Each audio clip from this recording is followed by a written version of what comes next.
اعوذ باللہ من الشیطان الرجیم، بسم اللہ الرحمن الرحیم۔ Online lectures by Qasim bin Sajjad, advocate high court کے ساتھ آپ کی خدمت میں ایک دفعہ پھر حاضر۔ آج کا ہمارا ٹاپک بہت ہی اہم ہے اور وہ ٹاپک یہ ہے کہ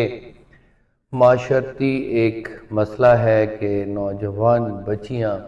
اپنے گھر کو اور اپنی ساری محبتوں کو چھوڑ کر کسی اور محبت کو ایکسیپٹ کرتے ہوئے گھر سے چلی جاتی ہے۔ تو اپنے 22 سالہ وکالت کے تجربے میں نے کیا دیکھا، کیا اس پہ محسوس کیا کہ کیا وجہ ہوتی ہے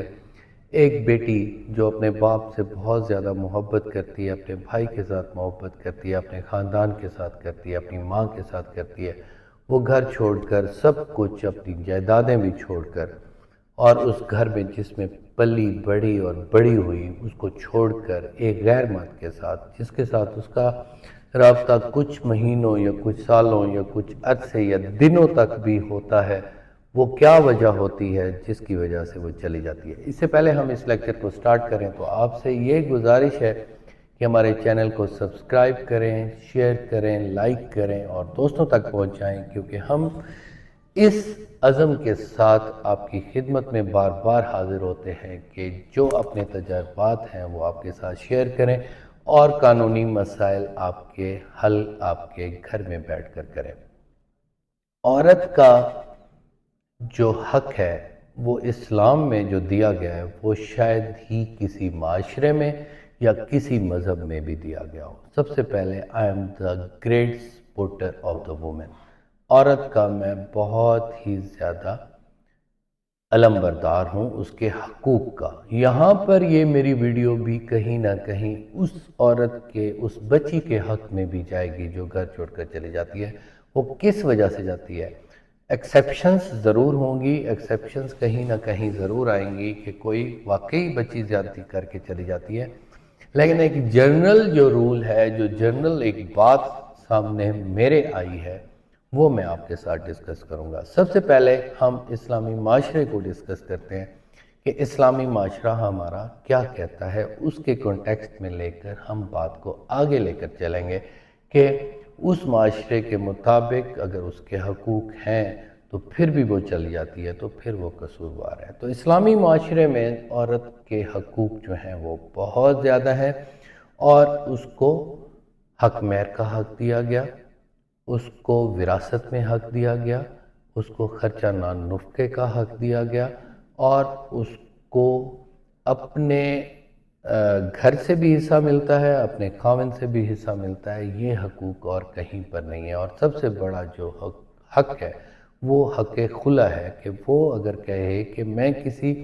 شخص سے نفرت کرتی ہوں تو وہ اس سے علیحدہ بھی ہو سکتی ہے اور طلاق لے سکتی ہے۔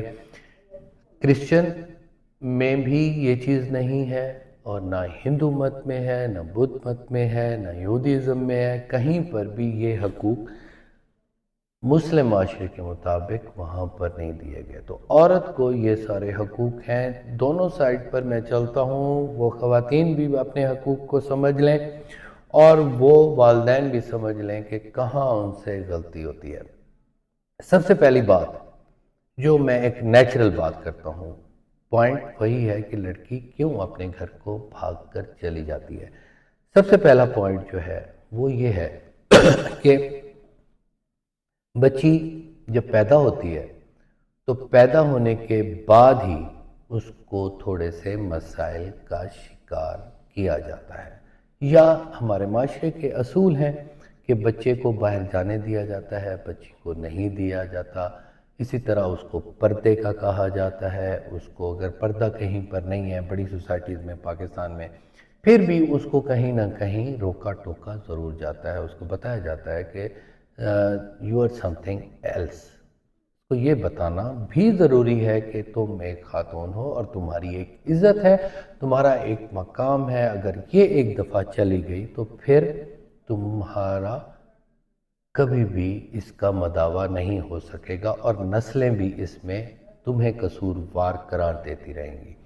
تو وہ یہ بتانا ضروری ہے، لیکن اس میں ایک خوبصورت سی ایک لائن ہونی چاہیے جو اس کو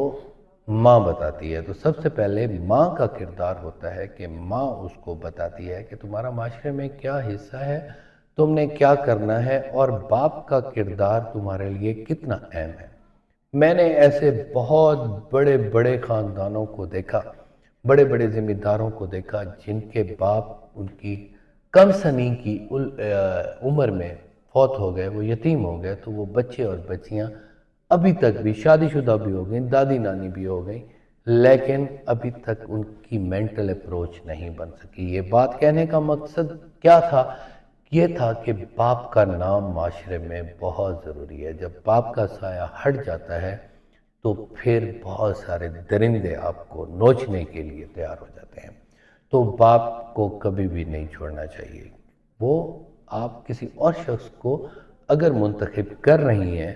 تو وہ کسی اور کا باپ ہوگا، وہ اس کا خیال کرے گا، آپ اس کے لیے ایک عورت ہے اور عورت کے اور دوسرے حقوق ہیں۔ تو یہاں پر سب سے پہلی اہم بات ماں کی تربیت اور ماں کا یہ بتانا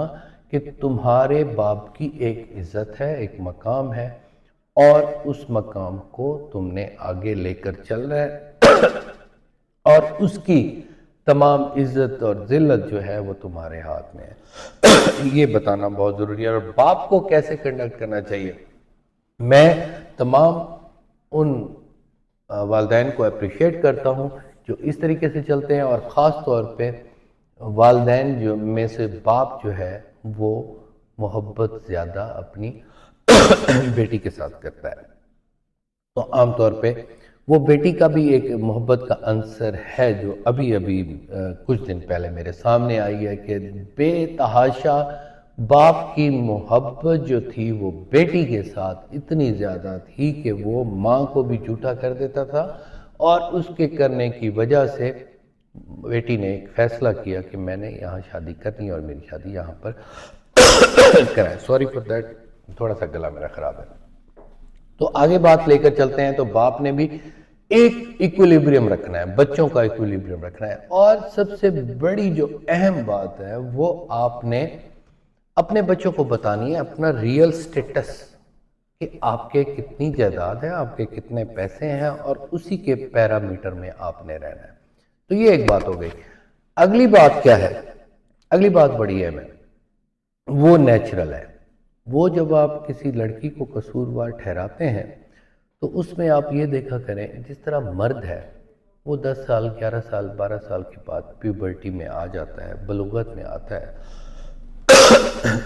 اور اس کی بلوغت میں آنے کے بعد کیا ہوتا ہے، اس میں چینجز آتی ہیں، اس کے مزاج میں بھی چینجز آتی ہے، اور اس کا جو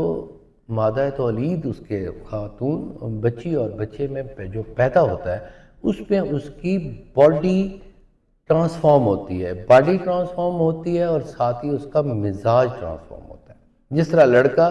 جب 11-12 سال کے بعد آتا ہے تو اس کا مزاج تیز ہو جاتا ہے، وہ باپ کو بھی کہتا ہے کہ مجھے اب تھپڑ نہ مارا کرو، میری بےزتی ہوتی ہے، وہ یہاں پر تھوڑی سی بات کرتا ہے۔ تو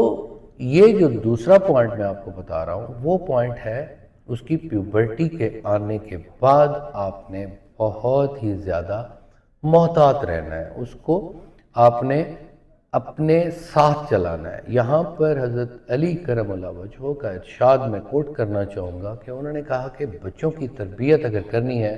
تو پہلے 7 سال انہیں فری کر دیں، اگلے 7 سال انہیں غلام بنا لیں، اور اگلے 7 سال انہیں دوست بنا لیں۔ تو یہاں پر یہ بات مجھے بڑی اچھی لگتی ہے کہ 14 سال تک تو آپ نے ان پر پہلے محبت رکھی، ان کو فری کیا تاکہ وہ ہر چیز کو کیچ کر کے معاشرے کی بات کو سمجھ لے۔ اگلے 7 سال آپ نے اس کو تعلیم دی، پڑھائی دی، شعور دیا، ہر بات بتائی، وہ as a Ghulam, as a subordinate آپ نے بتانا۔ غلام کا مقصد یہ نہیں ہے کہ اس کو مارنا پیٹنا ہے، لیکن اس کو سختی بھی کرنی ہے۔ جس طرح نماز کا حکم ہے کہ 7 سال کے بعد اس کو زبردستی آپ نماز پڑھائیں، تو وہ بھی اسی چیز میں آتی ہے، تاکہ وہ بچے کا ذہن بن جائے کہ یہ کام میں نے کرنا ہے اور میں اس معاشرے کا اس طریقے سے حصے دار ہوں اور میں نے اپنا حصہ ڈالنا ہے۔ جب 14 سال کے بعد اس کے اوپر سائنٹیفکلی پوری پیوبرٹی آ جاتی ہے، وہ پوری بلوغت میں لڑکا اور لڑکی آ جاتے ہیں، اس کے بعد اگر آپ ان کے ساتھ تھوڑی بہت زیادتی کریں گے تو وہ اس کا ریئیکشن لینا شروع کر دیں گے۔ اس ریئیکشن کو آپ نے پیدا نہیں ہونا دینا، کب تک؟ 21 سال تک۔ تو وہ ریئیکشن جو ہوتا ہے وہ ریئیکشن اکثر بچیوں کو باغی پن کی طرف لے جاتا ہے۔ تو یہاں پر بھی میں اپنی ایک تھیوری جو میرے اپنے 22 سال کے تجربے پر ہے وہ یہ ہے کہ جتنی بھی رن اوے میریجز ہوتی ہیں، جتنی بھی بچیاں گھر سے بھاگ کر شادی کرتی ہیں، چاہے وہ امیر ہیں چاہے وہ غریب ہیں، وہ تقریباً 11 سال سے 20-21 سال تک ہوتی ہیں۔ وہ اس دوران بہت زیادہ لاؤبالی ہوتی ہیں، کیونکہ ان کے ذہن میں ایک سٹیٹس کم اگر ہے اس کا تو وہ بھی بڑا خطرناک ہے، اور وہ دیکھتے ہیں کہ اپنے اسکول میں، کالجز میں اور یہاں پر جب وہ جاتے ہیں بڑے بڑے موبائلز ہوتے ہیں، بڑی بڑی گاڑیاں ہوتی ہیں، اور کچھ ایسے درندے صرف نوجوان بچے جو بھی ہوتے ہیں وہ بھی کم عمر ہی ہوتے ہیں یا اس سے بڑی عمر کے لوگ، وہ ان کو بہلا پھسلا کر اس قدم پر لے کے آتے ہیں کہ شادی کا وعدہ کرتے ہیں۔ بہت ہی بری ایک برائی اس معاشرے میں پہنچ چکی ہے تمام نوجوانوں کو کہ خدا را کسی بچی کو شادی کا جھانسا دے کر اس کے جسم کے ساتھ کھیلنے کی کوشش مت کرو، نہیں تو پھر اس کا جو حق ہوگا وہ کہیں اور سے پورا ہو سکتا ہے، خدا نخواستہ، اور ایسا ہوتا بھی ہے، ہوتا دیکھا بھی ہے۔ تو آپ نے اس دوران جو ہے والدین کو میں یہ مشورہ اپنی وکالت کے اور اپنی سیاست اور اپنی جو کچھ میں نے حاصل کیا اپنی لائف میں وہ میں شیئر کرنا چاہتا ہوں، تاکہ تا حیات میرے مرنے کے بعد بھی یہ پیغام پہنچتا رہے کہ معاشرے میں اپنے بچیوں کو آپ نے کیسے ڈیل کرنا ہے۔ تو ان کے ساتھ محبت کریں، ان کو دوست بنائیں۔ اگر آپ بچوں کو باہر جانے کی اجازت دے رہے ہیں تو ان کو بچیوں کو گھر کے اندر بڑا بنائیں، وہ ان کا ہاتھ ہو۔ آپ کی تمام اس کو آپ اس طرح بھی ڈیل کر سکتے ہیں کہ اپنے تمام جو اکنامکس ہے، تمام آپ کے جو فنڈز ہیں، جو پیسے ہیں، وہ آپ اپنی نوجوان بچی کو دے دیں اور ان کو کہیں کہ تم نے یہ گھر کے معاملات سنبھالنے ہیں۔ تو she should think her self as a master, کہ اس کی وہ جو چھوٹی سی جو دنیا ہے، وہ جو گھر ہے آپ کا، جس کو آپ نے بڑی محبت سے بنایا ہے، جس کو آپ نے پیمپرس سے لے کر فیسز سے لے کر ہر چیز ادھار اٹھا کر اپنے بچوں کو پالا ہے، تو اس میں آپ نے اس کو بڑا بنانا ہے کہ وہ کہے کہ میں کہیں نہ کہیں بڑی ہوں۔ وہ جب بڑی بنے گی تو اس کے اندر سینس آف رسپانسبلٹی ہوگی۔ جب آپ سے چھپ کر وہ کوئی بندہ اس کو یہ انسٹیگیٹ کرے گا کہ تم یہ گھر چھوڑ دو، سب سے پہلی بڑی بات کیا کرتا ہے وہ شخص جو کسی بچی کو گھر سے بھگانے کی کوشش کرتا ہے، وہ سب سے پہلے اس کے والدین کے خلاف کرتا ہے۔ وہ کہتا ہے کہ تمہارے کیا حقوق ہے، تمہاری کیا حیثیت ہے گھر، تم نے کیا کیا۔ میں نے ایسا جملہ سنا، ایک بچی گھر سے بھاگ کر آئی اور اس کے والدین میرے پاس آئے، میں نے ان سے رابطہ کیا تو بچی نے کہا کہ تم تو سارا دن مجھ سے کام کرواتے تھے، تم تو سارا دن، باپ کو کہا اس نے، تم تو سارا دن مجھ سے کام کرواتے تھے۔ اور میں حیران سنتا رہا کہ یہ وہ بچی ہے جو اس کو دیکھتے ہوئے کانپ جاتی تھی اور آج یہ کہہ رہی ہے۔ تو وہ اسی عمر کا ایک تقاضا ہوتا ہے، اور آگے آج جو معاشرہ ہو چکا ہے اس معاشرے میں تو بات ہی اور ہے۔ تو یہ ایک سسٹم ہے، اس سسٹم کو آپ نے اسی طریقے سے چلانا ہے کہ پیار محبت سے چلانا ہے۔ آگے ایک اور حیران کن اور بھیانک حقیقت ہے کہ یہ تو نوجوان بچی کا معاملہ ہے، آگے جو نیکسٹ ویڈیو میں ہم ڈسکس کریں گے، شادی شدہ بچیاں کس وجہ سے، شادی شدہ خواتین اپنے 5 بچوں کو کس وجہ سے چھوڑ کر چلی جاتی ہیں، چاہے وہ کوئی غریب بھی ہو۔ اور کب ایک تو کیس میرے سامنے یہ آیا کہ ملازم کے ساتھ اس نے شادی کر لی، تو وہاں پیسہ بھی نہیں تھا، کیا تھا، جو بھی تھا نیکسٹ ڈسکس کریں گے، اور آپ کے ساتھ آپ کے قیمتی مشوروں کے ساتھ اس معاشرے کو ہم انشاءاللہ خوبصورت بنائیں گے۔ Thank you very much, take care of yourself, اللہ حافظ۔